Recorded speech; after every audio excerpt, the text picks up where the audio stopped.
Hi, I'm Marcus. And I'm Nick. And we are Working Class Nerds. We're the podcast that gives you no information about your favorite information. This is episode 4, Marcus's Meltdown, and today is January 25th, 2018. So this week, we're going to discuss something that happened yesterday and why Marcus is completely, utterly, 110% freaking out. I've never seen him so stressed. I'm honestly concerned for his health. Come on, take it easy. I'm not freaking out. Okay. Maybe I'm exaggerating just a touch, but anyways, tell me how your week has been, Marcus. So, I'll start with work. Work's been absolutely insane. I haven't really taken any time to discuss what I do. I own a carpentry company, or a contracting company. We build custom cabinets, built-ins, like bookcases, basically any kind of cabinet that goes inside a home. We do custom-made bathroom vanities, kitchens, mantles, stuff like that. I've done carpentry my whole life. You know, we do other stuff, but we really focus on custom finish work, I guess. Mm-hmm. I get to make things beautiful every day. I tell everybody I'm the luckiest guy in the world because I've never worked a day in my life. Sounds fulfilling. I have one full-time employee and a couple part-time guys. When I need the extra help, they come in and give me a hand. Also, something else that happened this week. I was driving Monday. Everything was fine. Then all of a sudden I heard some nasty gargling in the back of my van. Drove it to my mechanic. He said that the pistons inside the brake calipers froze or something. So it was constantly pushing the pads against my brakes. Wow. Which in turn wore them down really quick, which in turn made them grind. Wow. I get it back tomorrow for the grand total of, I don't even know how bad the bill is yet. A few $1,000s or something. Well, I hope not. Let's hope it's not that bad, but right. That's pretty much there. In gaming news, I've been back on my Star Wars The Old Republic game. Yeah, it feels like the holiday hiatus and then the Disney hiatus. I'm finally back. For anybody that doesn't know, Star Wars The Old Republic is an MMORPG, set in the Old Republic era. I'm absolutely addicted to it. We've gone over that before. Yeah, that's true. But for anybody who didn't listen to previous episodes, how far back is the Old Republic time frame again? I know it's set like thousands of years before. 3,000 years before New Hope. Oh, okay, got it. Since the Battle of Yavin. The Battle of Yavin. So anyway, I belong to a guild. It's the AIE Guild. We're on the Starforge server. And it's a great group of people. I really enjoy them.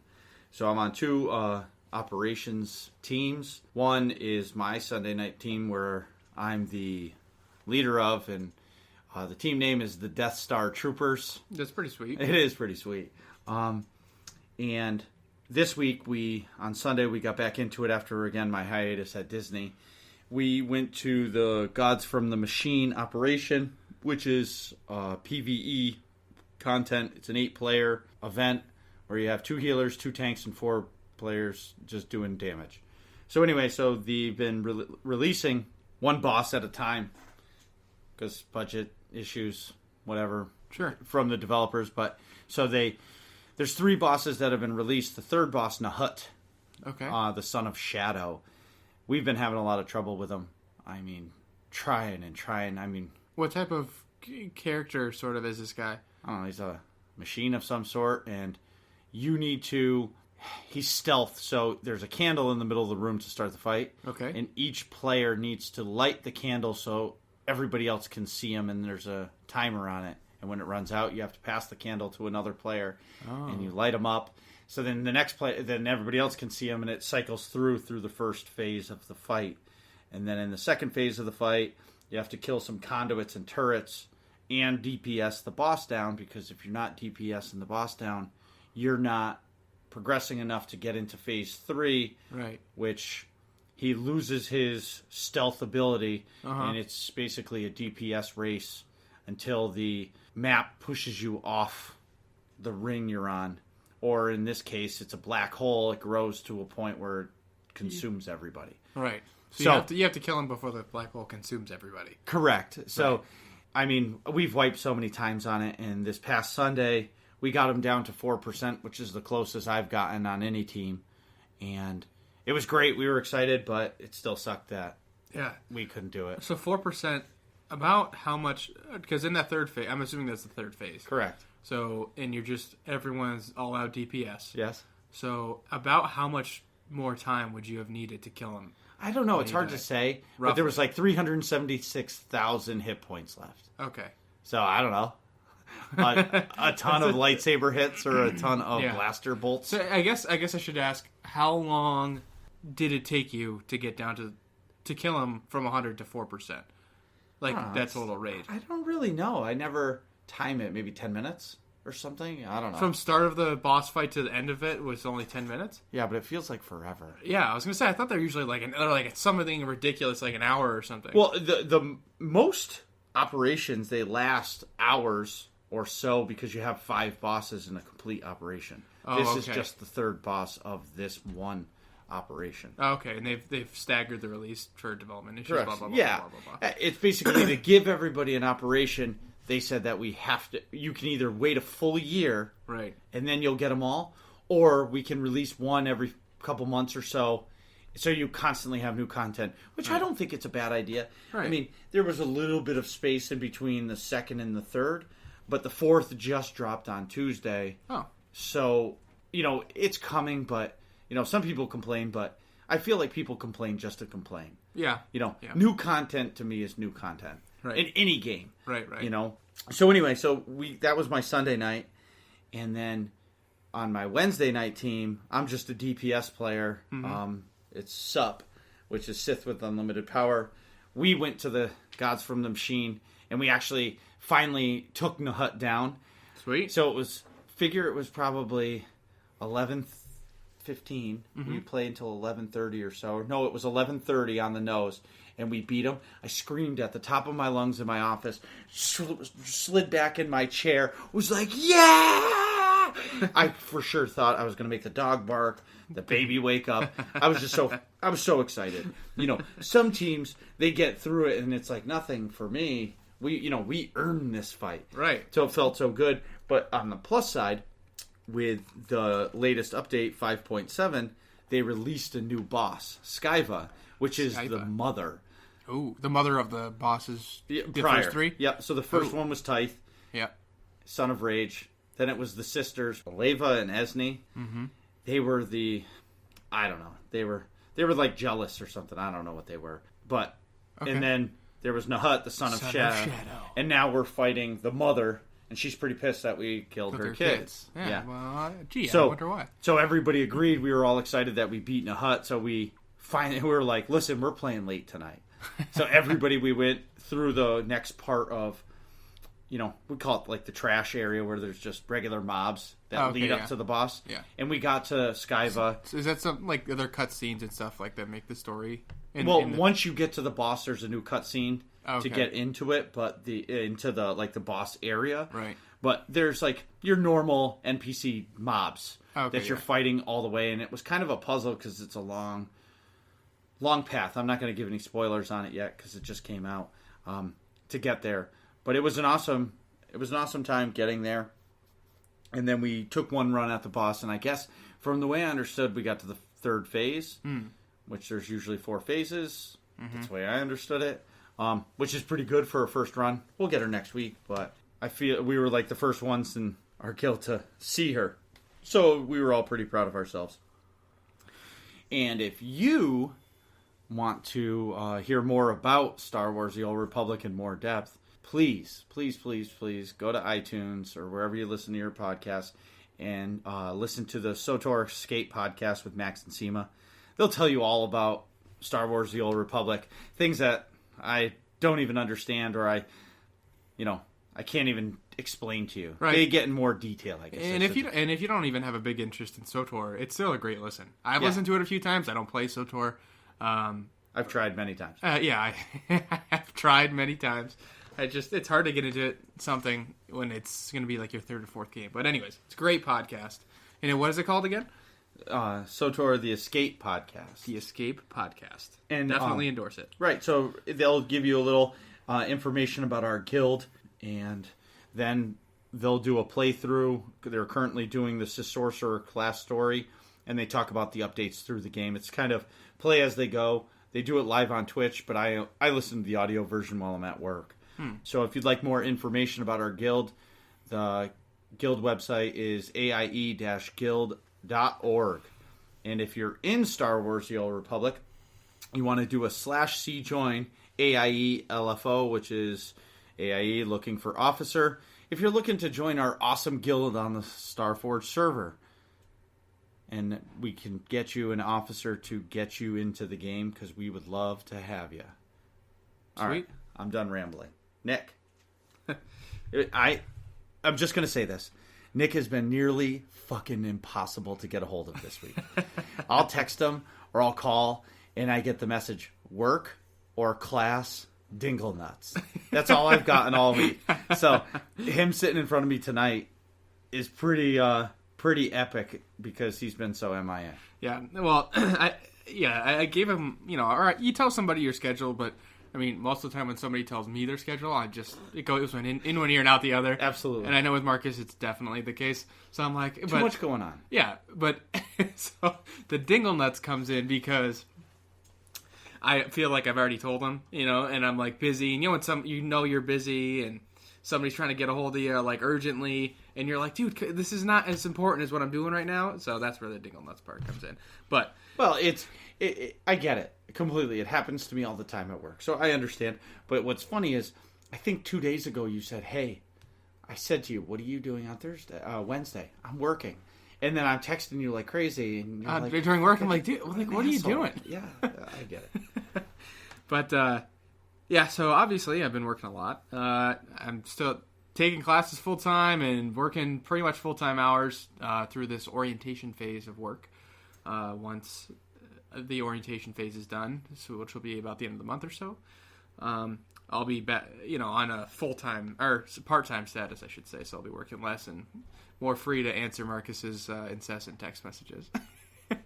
It's crazy. It's because I'm pretty calm when it comes to texting. I usually don't care, but if I'm in meltdown mode, yeah, which like you'll get 4 in a row, and if I don't get anything after a little while, I'll be like, well, thanks, dude.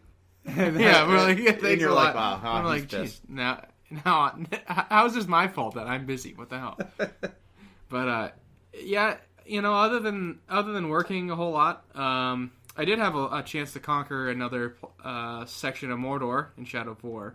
But other than that, I don't have a whole lot to report. It's been a lot more working class over here than it has been nerd, to be honest. Well, sometimes some weeks you end up working in class and all this, and I've had the times where I'll sign into Star Wars or even Destiny, which I haven't turned that on in forever. Mm-hmm. And I'll have it on the screen. Yep. And then something will happen. Most of the time, it's my wife saying, "Hey, can you do this for me?" Yeah, and of course you're like, "Oh yeah, no problem." Yeah, and then I come back 2 hours on this. And then I come back and I'm like, I don't feel like playing anything. Yep. And then it's usually 9 o'clock at night or 10 o'clock at night, and I go to bed. Right. Yeah, I've been there too. That was me. Was it yesterday? I think it was yesterday. No, Tuesday night. Tuesday night I was just tired. Just went to bed.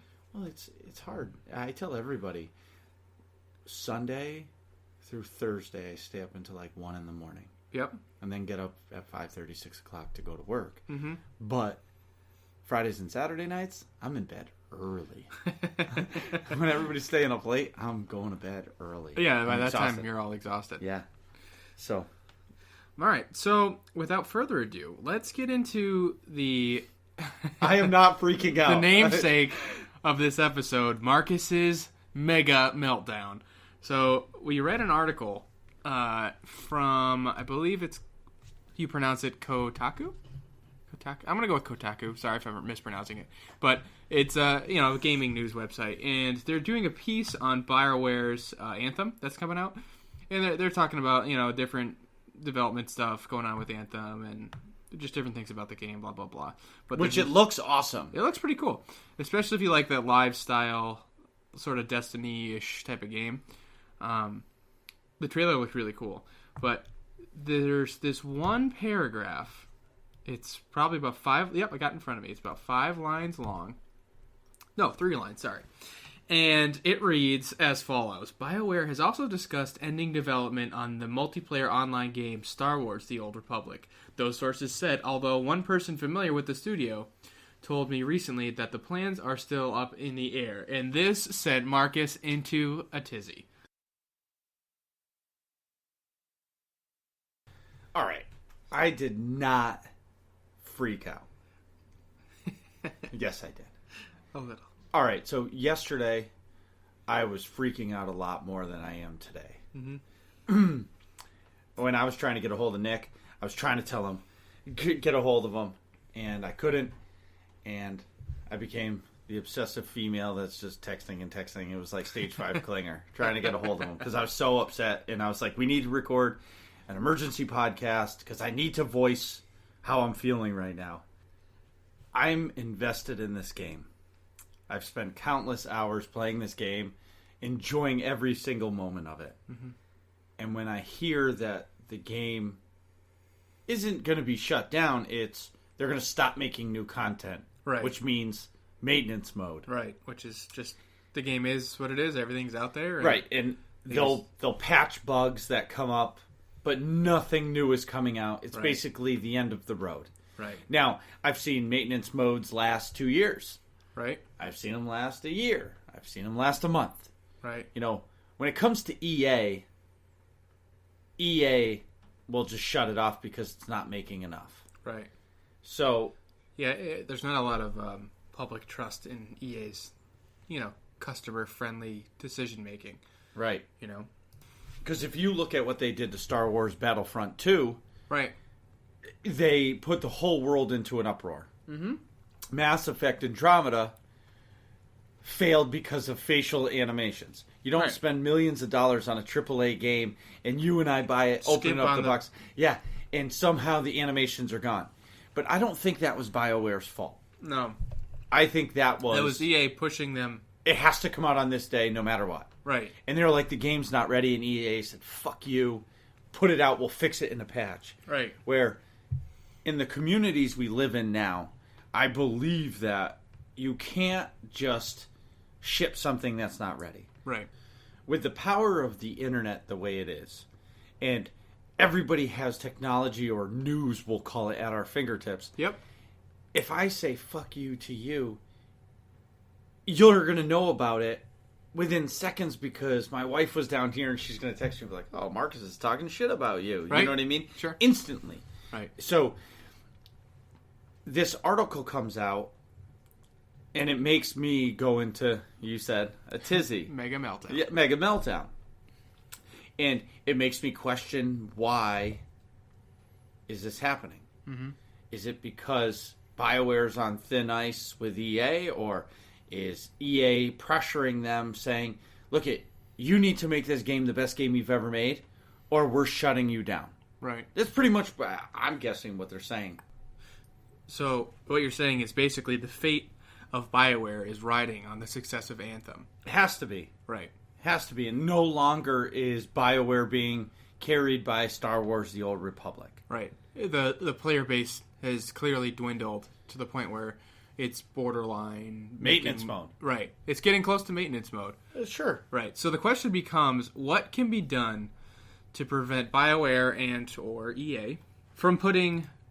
SWTOR into maintenance mode? Well, first and foremost, what needs to be addressed is that you can't count on an increase in player count. It's a 6-year-old game, so you're not going to get hordes and hordes of new players, jumping in to start playing the game. Absolutely not. Anything, Rainbow Six Siege that you're playing is actually grown in the last... Right, but that's an outlier in the data plot. You know what I mean? But if Rainbow Six Siege was 6 years old, it would take still 10 minutes to find a match. Sure. Because there's not that many people playing the game. Right. I think the hardest part for Star Wars The Old Republic is that their marketing campaign isn't there. Right. There's Yeah. The thing that boggles my mind is, how is this game not marketing to Disney's movies. Right. I remember going to see The Force Awakens with you. Mm-hmm. The World of Warcraft Legion expansion trailer was in the theater. Is in the theater. Right. Now again, Star Wars The Old Republic doesn't have the money that BioWare does to do that, but why not? You mean Blizzard? Yes. Yep. But why not put the money into some marketing and get people to go? When people walk out of the theater, whether they hate the movie or not, right, they're going to want to play a Star Wars game. Right. And, Star Wars Battlefront or Battlefront 2, you walk out, you pay your $40, $20, $30, $40, $60, whatever it is for the game, but that's it for the revenue. Right. I know when I bought Battlefront 1, I didn't buy any of the expansions. No, I didn't either. I didn't care to. Yeah. It's another map. Right. It's not like in Star Wars The Old Republic where you're getting story content and PvE, like group content, right, and some PvP content in their expansions. And it's quality. Right. It's not just a map that you run around. Yeah, it'd be cool to go shoot a couple stormtroopers in the Death Star, but is it worth $30 for that? Right. No. I would say no. Right. So I think it's definitely a lot more worth it for a game like SWTOR where you get that major story content. You get the PvP. You get big ops or, whatever you call it, the big PvE events. Where you're operations? Yeah. Okay, so now brings me to my next thing. What can we do as a community to help this game survive? I think first you should try and get in touch with the development team over at BioWare or EA if you can. I don't know if they have a subreddit dedicated to it. And they have forums. Right. So yeah, definitely on the forums, start getting active. Hey, what can we do? How can we help? How can we keep this from going into maintenance mode and keep it worth it for you guys to keep putting out new content? Right. Well, they did their live stream. Right. And they didn't really say much. It was kind of just, hey guys, we're here. There was a crazy article, but, we're still here. Right. Hey, 10 minutes later, they didn't tell us much, and see you later.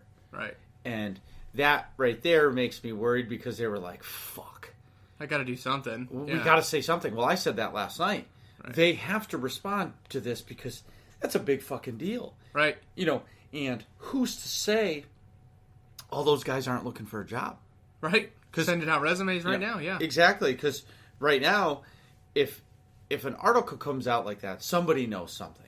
Right. Secretary, a VP, anybody could have said, hey, they're talking about canceling this game. Right. Or putting, no more new content. Well, all those guys that are employees that work that game, they might not have a job. Right. They may say, hey, yeah, you can come work on Anthem, but when the game's gone, hey, we don't really have a job for you. Laid off. Yeah, see, join the unemployment line. Once the game's out and Anthem goes into has a smaller team just putting out the DLC or whatever. Right. And then what happens? Right. I always thought that this game would be replaced by another Star Wars game. Star Wars MMO or something like that. Yeah. I don't know if there will ever be another Star Wars classic MMO like this. Right. It'll be, if I had to guess, the next Star Wars MMO is going to be like a Battlefront MMO. Battlefront meets Destiny. Oh, yeah, okay. That's my guess, because that's the way of the future. And other than FIFA, I feel like EA is always chasing the next cool thing. Right. When was the last time EA was at the forefront of games? Gameplay innovation. Right. That's a good question. I mean, maybe some of not the first Madden games. I don't think those were Madden's old. Right. I don't think originally, like, the football-style games, those, when they were, like, 2D top-down guys running around. But that was innovation back in the day. I'm saying. Yeah, but I don't even think that was EA. It might not have been even EA who published it. Oh, I don't know. Right, that's what I'm saying. So it wasn't they just own it innovative. now. Right, they own it now. But the point is, they're not coming out with anything overly innovative. So, well, I will say the subscription fee attached to SWTOR definitely makes me optimistic, because unlike a typical AAA game where, like, for a console or something, where you're just paying that $60 up front and then the other stuff will be, other revenue would be microtransactions, or if you pay for DLC, the subscription fee of $15 a month definitely keeps all the dedicated players, directly supporting the game month in and month out. But has the subscription base dropped significantly in the last year? Right. It might have. Right, but they don't tell us anything. Right. And I understand, do they have to tell us? Right. Like, I want to know, man. I love this fucking game. Right. Like, tell me about the game. Help me. Right. Like, I'm a problem solver at work. Let me help you problem solve this game. Right. You know what I mean? Right. And I've messaged some of these guys on Twitter. Mm-hmm. They don't even respond to me. Sure. And who am I? I'm just Marcus from New England, Right. I'm a nobody to them. They don't need to take their time right. to talk to me, but I'm vested in this game. Right. And I want this game to last. And, one of my guildmates said, the game's not going to die now. This is just, they're in a pinch to make Anthem great. Mm-hmm. And just so happens that the same people that are making Anthem run Star Wars The Old Republic. And if Anthem needs another 10 guys, well, they're not going to go hire 10 guys from the street and then have to teach them the BioWare way. They'll take the 10 guys from one of the other games and bring them over. Right, yeah, I guess that makes sense, sure. Sure. So, but I want to know, what can I do to make this game better? Right. I shouldn't say better, last. And is it, do we need a marketing campaign to, on Twitter, Facebook, Instagram, put it out there that this game exists? Right. I remember a friend of mine a year ago when he's like, what have you been playing? And I told him, and he said, isn't that game like 15 years old? And I was like, no, dude. It's like 5 years old. Yeah, 4 yeah, years yeah. old. Whatever. And he's like, that's so old. Go play PUBG. And I'm like, I have no interest in PUBG. Right. So, how can we make this game? I keep saying it because it's in my mind. Like, this new boss, I think I'm so excited to play it. So excited to play this. And now this is in my head that, wow, this new boss, there might never be another one. Right. Well, I think there'll be another one. I think they can definitely come out with the last boss, at least, before maintenance mode. You never know. That's true. Yeah, I guess so. If let me ask you this.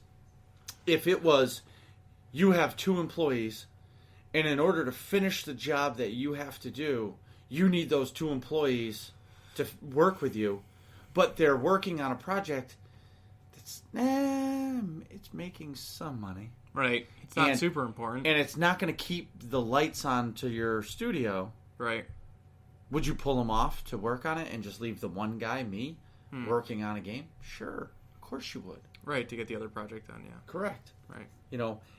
Is this the end of Star Wars The Old Republic?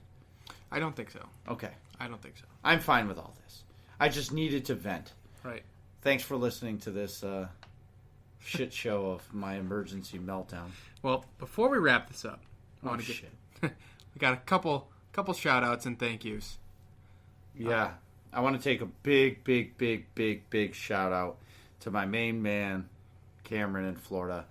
I can't thank you so much for our new logo, which I'm sure all of you guys will see it. It's so epic. It was hand drawn by him.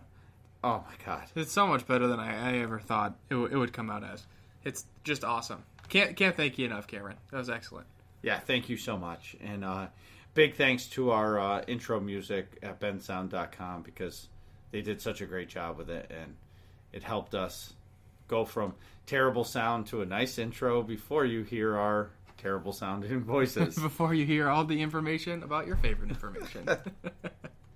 And one last note, everybody, go to swtor.com, sotor.com, download the game, pay $5, buy some cartel coins, help save Star Wars The Old Republic. Hashtag save SWTOR. That's SAVESWTOR.